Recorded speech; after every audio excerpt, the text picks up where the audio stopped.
Welcome into another edition of the Varsity 4 podcast, week 4 of the high school football season. He's Sponge Franklin. I'm Justin Barney, coming to you like we do every week, and we are slowly getting to that midway point of the season, Sponge. It is, once it starts rolling, it does not slow down before we get into week 4 games. Let's talk a little bit about last week. So we had a big number 1 versus 3 collision.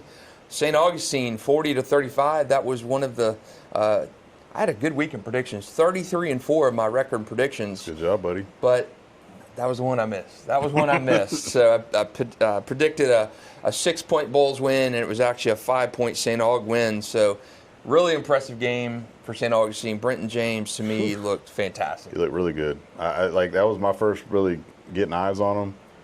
I didn't realize how tall he was. Big, like 6'5". like RG3 style. Man. Yeah. Out there just, commanding the offense, throws a really good ball. He's hadn't turned it over, interception-wise. He's got 2, dynamic weapons to throw to. That definitely helps.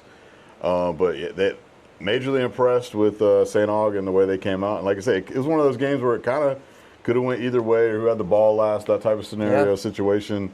Obviously, that Bulls turnover was really big to get them down 2 scores when they fumbled basically at the 10 going in. Yeah. That's always, when you have a turnover that deep into, but where basically you're about to score, then the field flips. It's just like one of those things where you're like, dang, now you're just kind of chasing. That was huge. But it was a phenomenal game. It was kind of like those are like great high school football games. People can talk about, where's the defense. It's sometimes you get in the flow of that game and it just turns into like a shootout. And it just, that's where you just got to say who can get a good stop, who can get a turnover. And usually those teams are the ones that come out with the win. And St. Augustine was able to do that. A couple of sequences in that game to me were huge. Bulls was going in for a touchdown. They were knocking on the door on the 3-yard line, 2-yard line. Instead of giving it to Edwards, they had a play called Weatherly to drop back to pass. He was strip sacked. St. Aug recovered the ball, and at the end of the half, Bulls was in line for a field goal, and the field goal was blocked. So there's 10 points right there that you leave on the field. The very last drive of the game, Bulls threw a touchdown pass to Corbin Fordham. He comes right up to the camera, and I thought it was going to be a great highlight for us. He caught the winning touchdown pass, comes to the camera and talks into the camera. It was awesome, perfectly set up for a win, and then the flag was thrown, a holding call. So Bulls end up going into like a 4th and 27. Some more, and we go to the pass breakup at the end. But to me, this showed that Bulls had a lot of mistakes. Had a lot of mistakes. Not a defensive game at all. But to me, it showed more than Bulls' issues. Showed me St. Augustine's really good. Yeah. St. Augustine's really good. You graduate Lachlan Hewlett, a 3-year starter at quarterback, and then Brenton James comes in. My biggest question was Brenton James. How would he perform? Because the guy's making his 3rd start at the number 1 team in Bulls. It's a series you've not won back-to-back games in since 1977 and 78. And you come there and Bulls, everybody knows Bulls tradition, and St. Augustine socked him in the mouth early on, and Bulls just couldn't stop him. And very surprising to me, because I thought Bulls' defense was the separator in this game, and it wound up being the Achilles heel. So whatever St. Augustine saw and was able to exploit that. Samorian Wingo is really good. I had him as my number 2 overall player in the area. Naeem Burrows was really good. Had him as my number 3 overall player in the area. Those guys look fantastic. Well, there was so many explosives in that game, and you love to see the big play, and that tends to, where it's not less. It's like your defense might give up a blown coverage or a big play or just get beat on the play. There was so many of those big plays in the game. It's kind of like it makes your defense look skewed in a sense, like you didn't have good stops when you just get an explosive on you, and that's basically, there was a lot of those in that game. Guys who were the name guys were making the plays, and it was fun to watch, man. Dude, Xander Edwards is a beast too. He is. Like that kid. He reminds me of a bigger Cade Frew. I was about to say, when you said that like week 1, I hadn't really saw him either. And then I went and I was like, dude, Cade was like little, man. This kid, 6'2", 215. He's a beast. He's a beast. His dad was an NFL back. When you really, it's like one of those things in high school, you're like, man, do I really want to tackle this guy? I know. When he gets to that second level, you got to make a decision. And people are turning that down. And he's running it, man. He is a big boy, going behind a big offensive line, and I think Bowles will be fine. But man, Edwards is legit. And I'm liking him more. I saw him at play Creekside in the Kickoff Classic, and I'm like, man, this kid is good. This kid is really good. And Totally. Cade Frew was one of my favorite backs at Bowles. He was just such a ran hard, man. Banger, and Edwards is in that mold too, and just a bigger. To me, he's a bigger Cade Frew, and Cade Frew was a phenomenal back. And I think, man, Xander is. Now, do you think that was a viable holding call? I don't know. I was watching it live as it happened, and tough to say because our cameraman had the line of scrimmage and then followed the pass to Corbin, so it was tough to say. Held a flag up in the background, and you're thinking, oh, what a backbreaker. Tough to say. I mean, you can't make that. You can't even come close to giving the officials the chance to make that call that late in the game. So not a good call at all. I know both those coaches, Matt Toblin and Brian Braddock, probably would like to have that game back from a defensive perspective. Yeah. Because that was not a good game for either defense. Right. Like both defenses forgot how to play for a little bit. But man, a really great game between 1 and 3. I think both those teams will be okay. I still think Bowles is a state championship type team. I think St. Augustine is a team that's going to probably be a state semifinal team just with what they have to go through once they get there. But I like both of those teams. A few others last week. I mean, really the Super 10 games that to me matter was Oakleaf and Fleming Island, and Oakleaf just romped over them 31-0. So not a surprise. I mean, I thought Fleming would at least score. Yeah, I wasn't surprised. Maybe by the 31-0 margin, but I think we both thought Oakleaf would cruise, and they did. And Oakleaf's just got better talent right now. That's just bottom line. So, and they kind of Oakleaf's defense is playing lights out. Oakleaf as well. They're kind of like, I don't know. They have a little bit of a slow start into the season sometimes, and then they kind of get cooking when they get a couple games under their belt, and it kind of seems that's where it might be going. They got a tough game this week in Hawthorne. Hawthorne's one of those like scrappy. They're always a scrappy team. And Hawthorne beat Oakleaf last year. That's what I'm saying. They gave them fits last year, so I think I'd pick Oakleaf this year. We talk about this week's games, but they're one of those teams that once they get kind of rolling. Yeah, regional finals last year. They got the weapons to do it offensively, and like you just said, defensively they're playing really good ball right now. They're killing it defensively. So Oakleaf, that big win over Fleming, and a couple other Super 10 games from last week, Super 10 teams from last week. Ed White, not really going to talk about them, beating West Side. Sorry, I know that's a sore spot for his alma mater. Not even. Columbia's looked fantastic. 39 over Hillsborough. Columbia's gotten better for real. Columbia is good. Bradford, muscle-up game for Bradford, 14-12 over South Sumter. That was a game Bradford needed because that was playoff type of a feel for that game. Right. And then you're coming up this week to play Mandarin. Yeah. Nice has looked exceptionally strong, 47-10 over Tallahassee Lincoln. The score there surprised me. Pretty 47-10 over Lincoln. Yeah, I was down in Gainesville Saturday at the Gator game, and they were doing like a 2000 anniversary of the 2000 SEC championship team, the team that Gus was on, and that was my first year when I transferred over there to Florida back in 2000. It was like the 25-year anniversary of the SEC championship. So a lot of those guys like Matt Jackson, Live Oak, he coaches at Tallahassee Lincoln. Yeah, how about and that? So Matt Jackson. I was talking to Matt, and he was like, "Yeah, Nice is pretty good." He's like, the score shouldn't have been that bad. He's like, we played bad, but he's like, Nice is pretty good. Yeah. And then who else was there? Trey Orr. Trey Orr, another Columbia guy. Trey Orr, he's a part of. He's kind of he's not on the Columbia staff, but he's embedded with the Lake City Columbia Tigers. Man, those guys are good. And Matt said Jackson, we're pretty good. He said we're pretty good this year. And he's like we're gonna beat Trinity.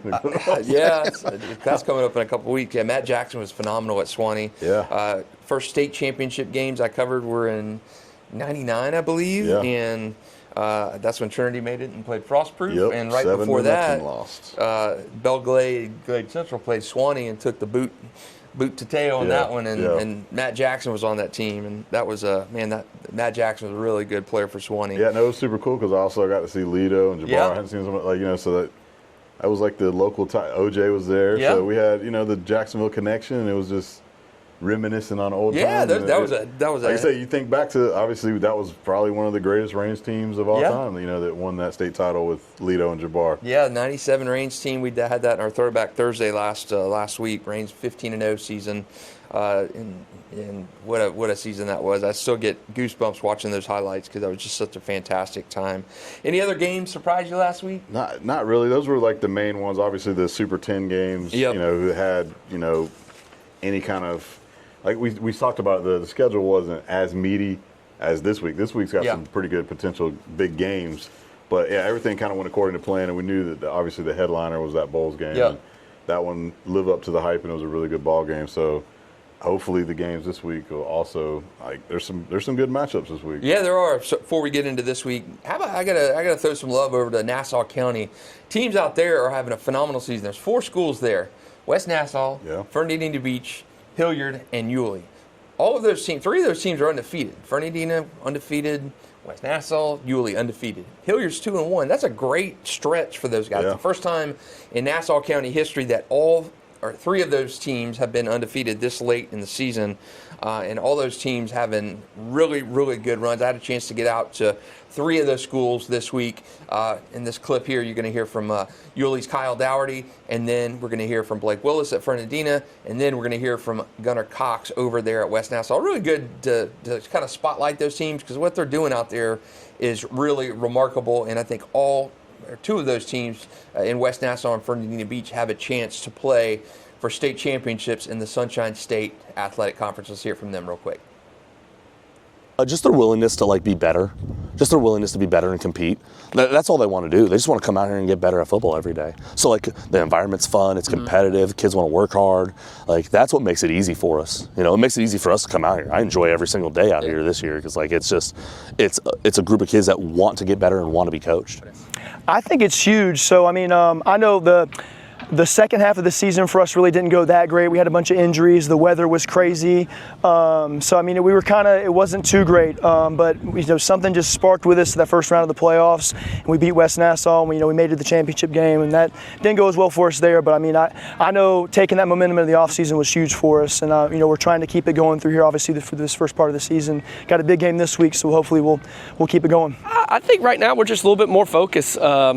We're focused the job on task. The kids know this is the job, that everything is, and they're buying in everything. You can have great talent, all that stuff, but if your kids don't buy into the program, it's very hard to win games. So they're buying into the program. I'm really proud of them. They're taking a good step forward in the direction. Did last year kind of leave a little bit of a sour taste in your mouth? It did, especially for me. You can ask my wife that. She did. She said I was very grumpy for a couple of weeks. So it did leave a disdain. I think it less disdain our kids too, because we obviously saw it in the weight room this past year. Our kids very bought into the weight room. Seniors pulling kids into the weight room left and right. So our kids definitely, as a whole, it left disdain. So we're very hungry right now. So yeah, I like Nassau County, really, really good story. And a new nice turf football field out there at West Nassau too, in Callahan. That's the Nassau County's oldest school, so really cool to see all that success for those Nassau County teams. Sponge will talk Super 10 right now. I've got a new number 1 team this week, and I'll preface that. I hear the Reigns people online getting upset about not moving from 2 to 1, and you would think naturally a number 2 team would move up to that number 1 spot. And I thought about it, weighed it out.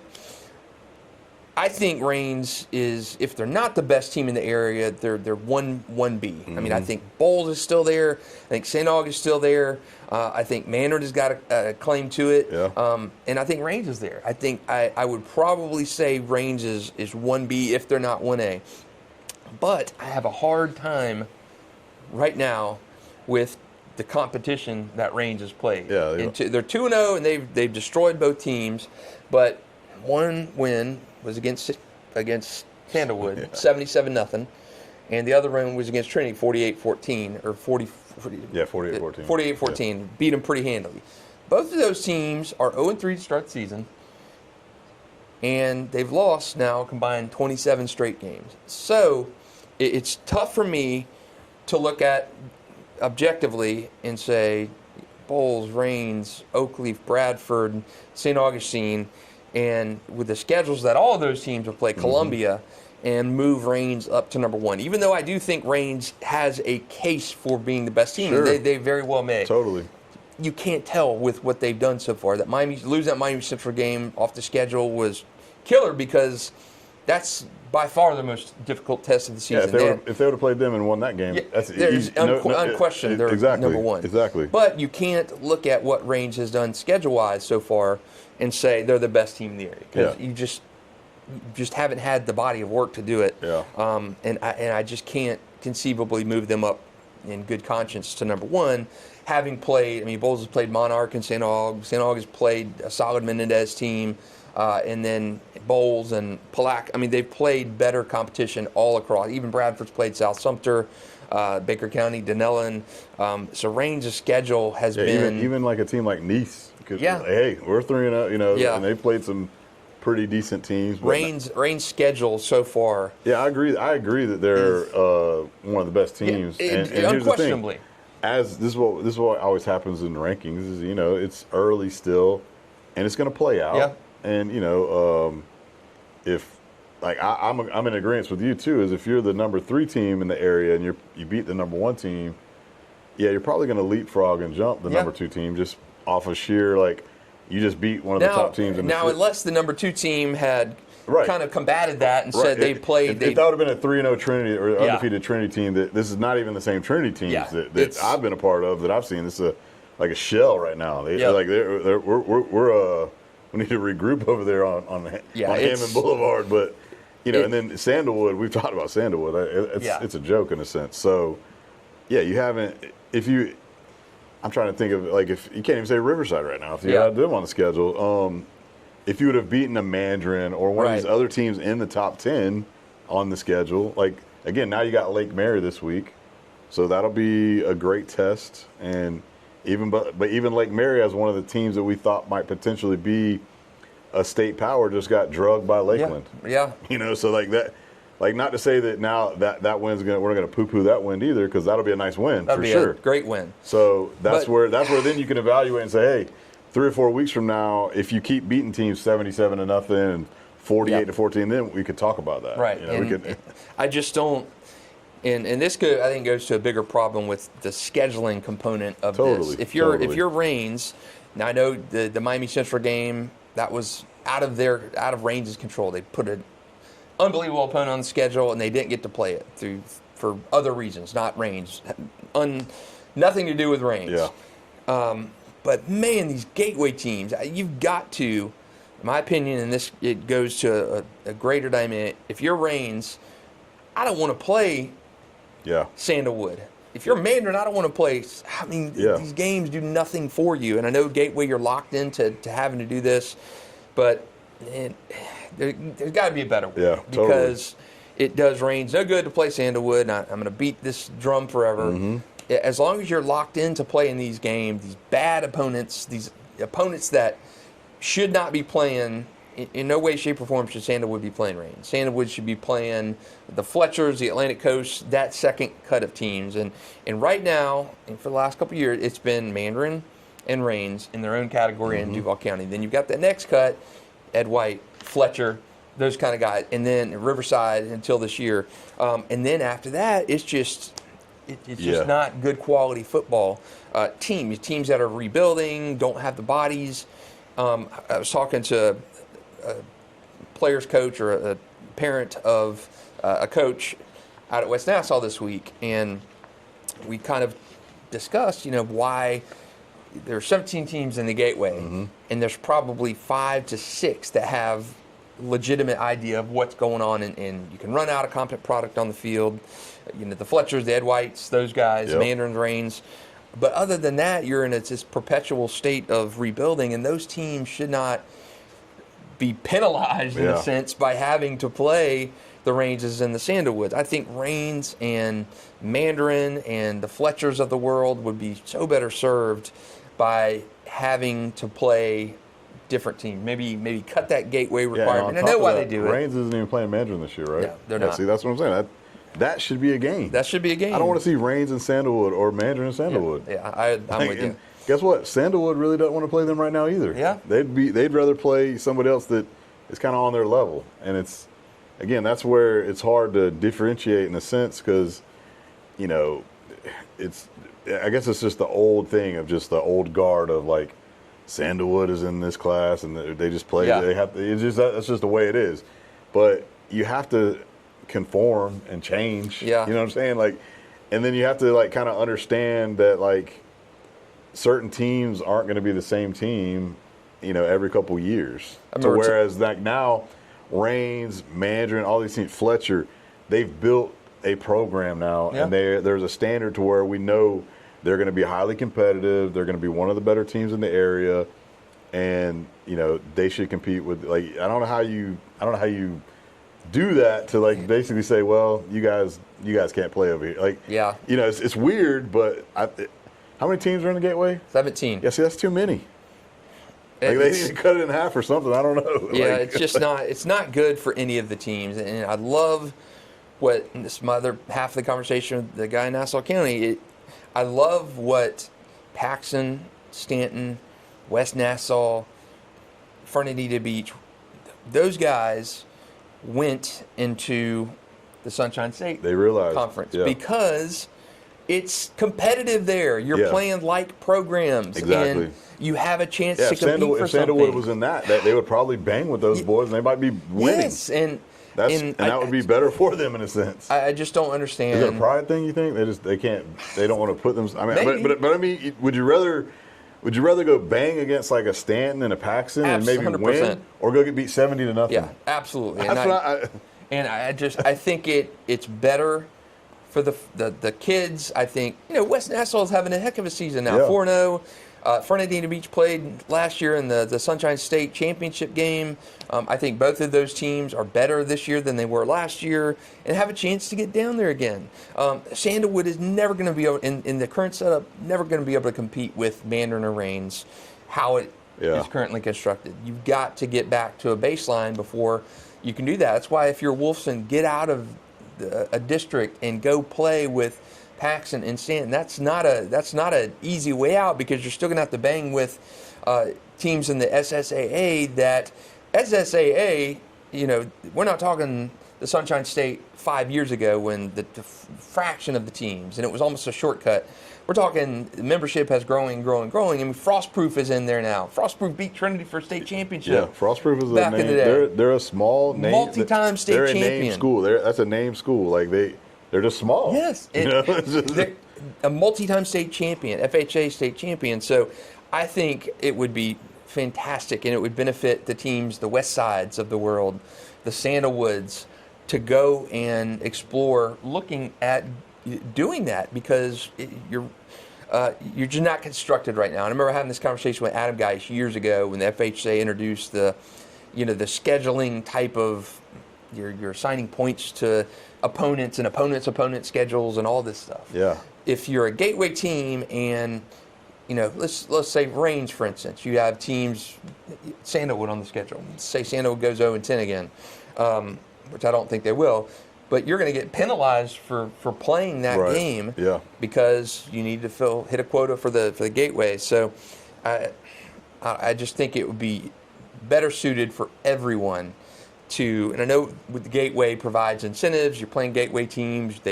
You are helped out financially and stuff, and officials and lights and all. There's a lot of layers that go into it. But I think from competitiveness, you just let Mandarin go out and be able to schedule whoever they Lakeland want. or somebody if you want, because that game is going to do that'd be a lot better for you than having to play a gateway team. So, gateway team that's not going to be competitive. So I think Range's situation where you're locked into some of these gateway opponents when there's really only probably 2 gateway opponents, 3. Ed White, I think, could bang with Range for a little bit. Fletcher could bang, and Mandarin could bang. Here's the thing. I haven't even went back and even looked at who they got even after Lake Mary. So you got a Creekside, which Creekside's a little bit down this year. Major down year for them, yeah. So I think you got Atlantic Coast. So just not the Ribault game, obviously, which won't be close. But I think you've got to fatten up that schedule as gateway teams. Manor's got IMG on there. Yeah. Manor's got a good Bradford team on there. So you're filling in some of those gaps. Mandarin in a sense, but you're still and again, you don't want a Florida type schedule where you've got. This is where too I feel like even like St. John's County has kind of surpassed Duval in a sense when it comes to like quality opponents and like because obviously those guys like to play their against each other and stuff, like the Creekside and Bartrams, the Nice Ponte Vedra, and then even the Clay County is more so not as thick. Oakleaf's probably the best team out there because Fleming's kind of down. But but at least they're going out and scheduling, like, like a niece going to play a Tallahassee Lincoln. Yep. And then they're not like tied to anything where they're like, you have to play these 5 teams this year. Right. And that's 5 of your games. Now, figure out the rest of your games or whatever. And so, yeah, I know sometimes it's hard to schedule games because I remember listening to V-Man. Yeah. But that's kind of different too because that's a private school. We were private, and then it's like, okay, teams don't want to play you, and then so are you in a district and you already got all those games like locked in? So now you got to go find like 6 games to go play or whatever.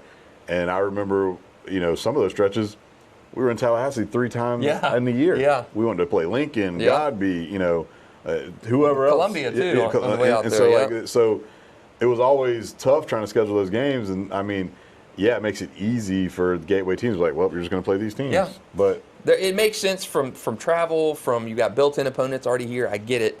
From competition, and I think down the line, that's where it's gotten south. It's like, yeah. And I remember Adam Guy saying years ago, I think we're going to have to look at how we do the schedule, because if my playoff success is rooted on me playing a good schedule and I'm having to play the bad teams of the Gateway just because to fill the conference quota, then we maybe need to look at something. But high school football has changed so much over the last 5 to 7 years that you got to change with the times too. You got to. I mean, the open enrollment aspect, kids are going to continue to. I mean, you've got. I hate to discredit most of the teams in Duval County, but Duval County, you've got Ed White, Fletcher, Mandarin, Rains. Is there anybody else I'm missing? I mean, Riverside up until this year had been. So let's say 5.5 to 6 out of 17 gateway teams. 30% of your, let's say 30% of your gateway teams are what you would consider pretty solid, and you've got everybody else kind of moving around at these other schools. I mean, kids are going to go where the talent is. Exactly. You're not going to go. You don't have to stay at your neighborhood school anymore. Nope. If it's a bad situation. So you've seen numbers drop at schools. You've seen kids transfer all the way out of the place for better playing situations. And you're going to continue to see that. So you're going to continue to see all-star teams like Rains, like Mandarin, in a sense a pseudo all-star team. Well, it's funny too. I think like as long as we've been doing this podcast for however many years we've been doing it, we continuously talk about the same teams a lot of the time. Yeah. And we continuously talk about the same top 10 teams every year. Reshuffle the order because somebody's got a good quarterback or this, that, and the other. Somebody's got a stud running back. And then you'll have, when we look at these Super 10s, we look at that 8, 9, 10 spot, and it's usually like 8, 9, 10, 11, 12. Those 5 teams circulate up and down because, they're not up in the upper crop. They lose a game to those teams in the upper tier. But it's the same teams because that's where everybody wants to go play for, and those teams are built on tradition. Those teams are built programs. Yep. And so that's why, yes, Trinity's having a down year right now, or they're having a down year because they're 0-3 right now. But now the schedule softens up. They got a couple tough games here and there. But they should probably still go to the playoffs and make at least a run. They're still 6-4 team. Exactly. And that's a bad year. Yep. But, we're going to talk about bowls, and we're going to talk about Rains and Mandarin. And like you just said, those teams, even in Duval County, like that's, wow, if you had a choice and you're like, okay, well, my school is, I go to Forest or West Side. Like I could play here and whatever, or should I see if I can go to Mandarin or see if I can go to Rains? And, can I go all the way to Fletcher and then play? Like, they're going to make that decision. And like I say, that decision might be easier now if you have a good Ed White team to be like, okay, well, Riverside and Forest kids or Forest West Side will just go to the good team on the West Side. Right. If everybody was going to Riverside a couple years ago because they were good. So now maybe it's flipping over to Ed White. And, but that's people, like you just said, kids are going to go where the talent is and where people are winning. Like, do you want to go play on a 2-win, Sandalwood team every year, a 2-win First Coast, a no-win West Side? Like, no, you don't want to do that. Yeah, and look at 3 of the best kids in St. Johns County don't go to St. Johns County schools. Right. Bryson Wright, Yep. he goes to Mandarin. Yep. Jaden Weatherly goes to Bowles. Yep.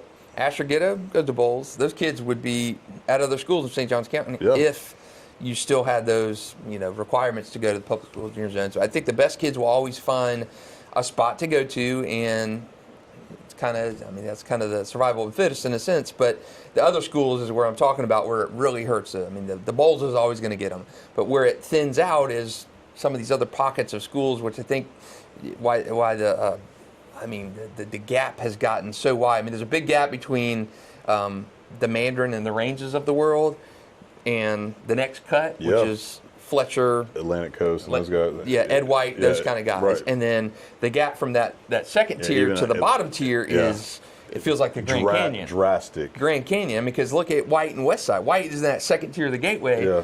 West Side is in the bottom tier, and they beat them 65-0 last week, and could have dropped even more. So I do think the leaner teams, and it goes along with what coaches told me years ago when open enrollment was being discussed, is the gap between, the chasm between those teams is only going to get farther and farther apart. And it totally has. Totally has. All right, we kind of went off on a little bit of a tangent, deviation there, go. but Super 10, my biggest changes, I've got a few changes in mind this week. St. Aug going to 1, Range 2, Bowls 3, Oakleaf sitting at 4 for me. I've got Nice moving up to 5, Mandarin dropping from 5 to 6. Again, schedule competition. I mean, Nice beating Lincoln to me was more impressive than Mandarin beating Sandalwood. Yep. Mandarin at 6 for me.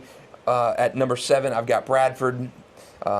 They dropped a spot a couple weeks ago. Number 8 is Columbia, 9 is Ed White, and 10 is Bishop Kenny for me. I went all kinds of different directions on 10. I was exactly as the same as the coaches poll, except I had Nice ahead of Mandarin, so I had that 4-5 switch. Okay, so I had Nice at 4 and Mandarin at 5. Okay, I've got Nice ahead of Mandarin too, but I've got Nice at 5 and Mandarin at 6. And who's your 10th team? Bishop Kenny. Okay, Bishop Kenny. So BK's had 2 good wins. They beat Sequoia this past week. Handled them. They drummed, handled them big time. And then University Christian prior to that. So got a big one this week. Yeah, another one this week. They beat Bowls a couple years ago for the first time since 1977. Can they do it again this year? I'm going to say no. Yeah, I'm going to say no to that too. But I think Bowls is going to be flaming pissed off after losing that game last week. So I think they probably come out and handle Bishop Kenny. But another good one is Bradford coming up to the Corral. I think that is going to be a great game. Be a big test. I mean, I say, they beat Sandalwood 42-0. It's still 42-0, but Rain put 77 on them. Yeah. So it's like, Mandarin may have taken the gas pedal off. So it'd be interesting to see how Mandarin does against that Bradford defense, which Bradford won this game last year, 19-13. Yeah, they did. All right, so what are you thinking?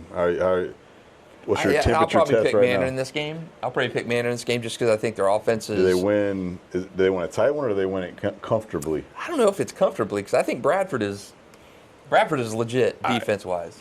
Yeah, and we've always talked about how good they are defensively. For some reason, I feel Mandarin wins this game easily. I don't know. You think easy? Like they're going to win the game by 2 scores. I think too. I think. I mean, just off the top of my head right now, sitting here on Wednesday, I'm going to say like 24-14, something like that. That's. I mean, I think Mandarin can score maybe a little more. I don't know, because that's a good test, because this is kind of where the rubber met the road last year, where we were like, okay, this. The tough part was, you had no Trammell, so you're starting a freshman quarterback at Bradford. It was going to be, high defensive, probably a struggle for him, and it kind of was. I don't know. I feel like they're offensively playing better this year, just because the moving parts and having a year more with Knox. But they're good. I do want to see that. I definitely want to see the chess match of how good they can move it against the Bradford defense. Bradford defense is good. Again, the thing that always I go back to, just where's Bradford going to get their points, man? Yeah, I know. Because then I want to see on the flip side how good is this Mandarin defense. Yeah. Because Mandarin's kind of had a couple easy games, and their schedule hasn't been overwhelming. So how legit is this defense? Because Bradford we talked about their offensive struggles. Yeah, and if Bradford had an offense, I think they'd win state championship. I wish they had an offense. They don't have that type of offense, so it'll be interesting. I'm leaning towards Mandarin in that game. Some other good ones this week: Bowls at Bishop Kenny, of course. BK riding high. They're number 10 for both Sponge and I, and also in the coaches' rankings, number 10. See if they can maybe maybe get a win over Bowles. I don't know. I don't think it's likely, but I didn't think it was likely a couple years ago either. Going down the line here, Creekside to Bartram. That's our Varsity 4 game of the week. Both those teams 0-3. I know, man. That's a struggle. I highlighted that game because they're both 0-3. Somebody's going to get a win. It's just so Creekside's never won back-to-back games in this series. They've got a chance to do that. Bartram banged with Ware County last week a little bit better than I thought. So we'll see how Colson Baum and Arthur Lewis and those guys, if they can get going against Creekside. Those games always seem to be wild and crazy. Some other ones this week, I mentioned Fernandina Beach. They've got a tough one against Fort White on Friday night. Fort White coming off a big win over North Marion. Some other ones, Ponte Vedra and Beachside is going to be a good one.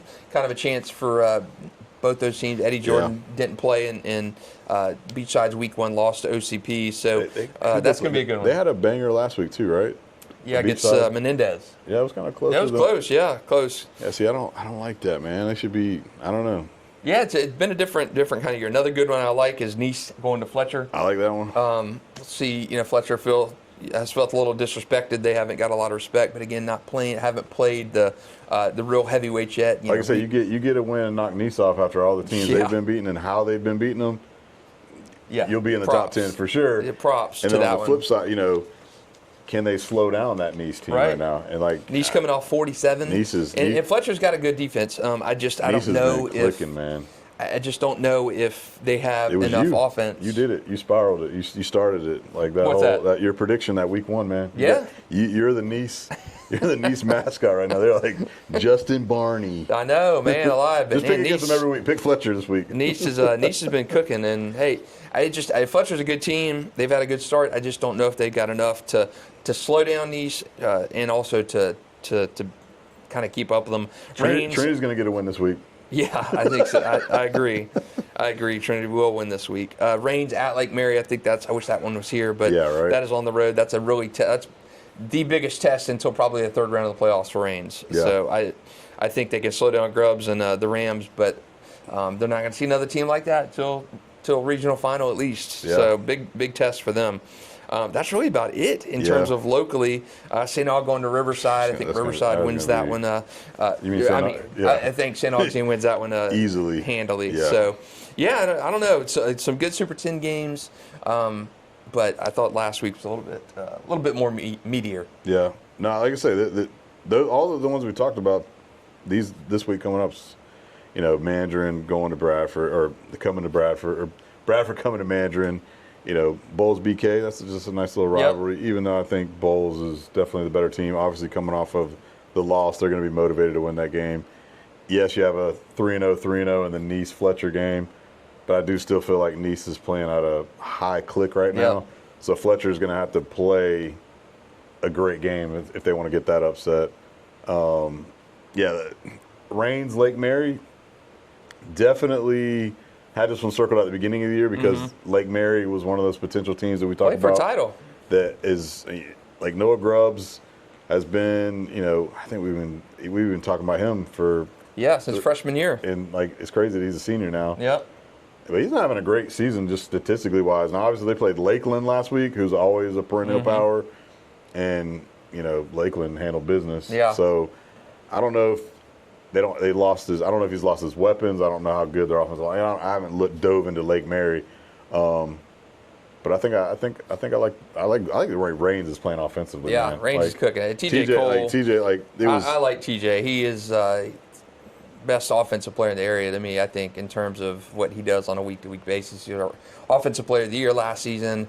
Again, tough to tell how good he's gotten this year compared to last year because competition has been down. Like last week, I'm telling you, Trinity blew 3 coverages where guys were just wide open. I know it was easy money, and I mean it's when you're gifting that, then you throw pick sixes and all, they're just playing let's say Rains is playing at a high level right now. Rains is good. They're stomping the competition because they're playing down You're playing Sandalwood, beat them 70-0. Trinity's not good right now, beat their brakes off. Yep.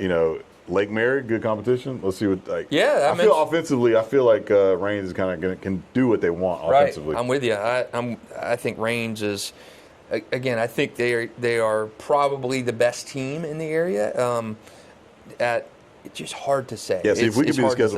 schedule makers, I want to see Reigns play St. Aug, Yeah, Bowles, exactly. Mandarin. Yeah. Right, let me see all these top. I want to see Reigns play Oakley. Let me see Reigns play, like Yeah, Nice. I'm with Let me you. see Reigns and Nice. I'm with you. I think it's a disservice that some of these games don't get scheduled. And I know, the schedule makers, the coaches and ADs, when they're doing these schedules, not everything is easy as just saying, hey, let me get you on the phone, totally. Toby. Let's go ahead and play Totally. week 2. So there's all kinds of variables to making these games happen. But I wish we could see Reigns, because I think this Reigns team is going to get back to the championship game this season. I wish we could see more of that in the regular season. But oh well. That is going to do it for a week 4 edition of the Varsity Podcast. Man, next week is officially the midway point of the season as we hit Game 5, midway point of the regular season. As we hit Game 5, I can't believe it's already at that point. Yeah. But for Sponge Franklin, I'm Justin Barney. Thanks for listening this week.